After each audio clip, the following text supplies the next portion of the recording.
Hi family, இன்றைக்கி என்னோடய ஸ்டைலில் சிக்கன் ஃப்ரை எப்படி பண்ணுறதுன்னு பார்க்கலாம். அதுக்கு 1 டீஸ்பூன் கார்ன்ஃப்ளவர் மாவு, 1 டீஸ்பூன் மைதா மாவு, 1 டீஸ்பூன் கடலை மாவு.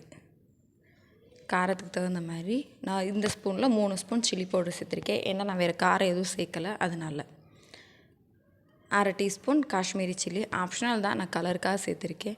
1 டீஸ்பூன் மல்லி பவுடர், 1/4 டீஸ்பூன் மஞ்சள் பொடி. நான் ஏன் இவ்வளோ கோட்டிங் சேர்க்குறேன்னா, நான் கடை பவுடர் யூஸ் பண்ணவே மாட்டேன், அதனால் 1/4 டீஸ்பூன் பட்டை கிராம்பு பொடி. நம்ம வீட்டில் இருக்க மசாலா வச்சே தான் நான் சிக்கன் எப்போவுமே பொரிப்பேன், அதனால தான் கோட்டிங் கொஞ்சம் அதிகமாக இருக்குது. இதுக்கு தேவையான அளவு உப்பு சேர்த்துக்கலாம்.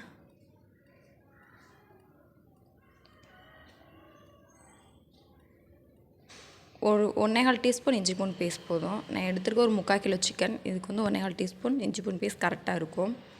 1/2 லெமன். உங்களுக்கு புளிப்பு இன்னும் கொஞ்சம் தேவைப்படும்னா ஒரு லெமன் கூட சேர்த்துக்கலாம். இது ஒரு ஸ்பூன் வந்து தயிர் இருக்கும், போதும். நல்லா மிக்ஸ் பண்ணிவிட்டு நமக்கு தேவையான அளவு தண்ணி கொஞ்சம் கொஞ்சமாக தெளித்து மசாலா பேட்டர் ரெடி பண்ணிக்கிறலாம். கை கழுவுறேன்னு நினச்சிக்கிறாதீங்க, மசாலாவில் தான் தண்ணி ஊற்றினேன். இப்போது நம்ம க்ளீன் பண்ணி வச்சுருக்கிற சிக்கனை இது கூட சேர்த்துக்கலாம்.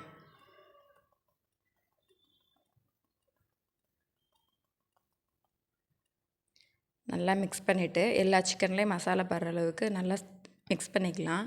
1/2 அன் ஹவர் நான் ஃப்ரிட்ஜில் வச்சுருக்கேன். அதுக்கப்புறம் ஒரு கடாயில் ஆயில் ஊற்றிட்டு நம்ம மிக்ஸ் பண்ணி வச்சுருக்கிற சிக்கனை போட்டு டீப் ஃப்ரை பண்ணி எடுத்துட்டோன்னா நம்ம ஸ்டைலில் சிக்கன் ஃப்ரை ரெடி. வாங்க சாப்பிட்லாம். தேங்க்ஸ் ஃபார் வாட்சிங்.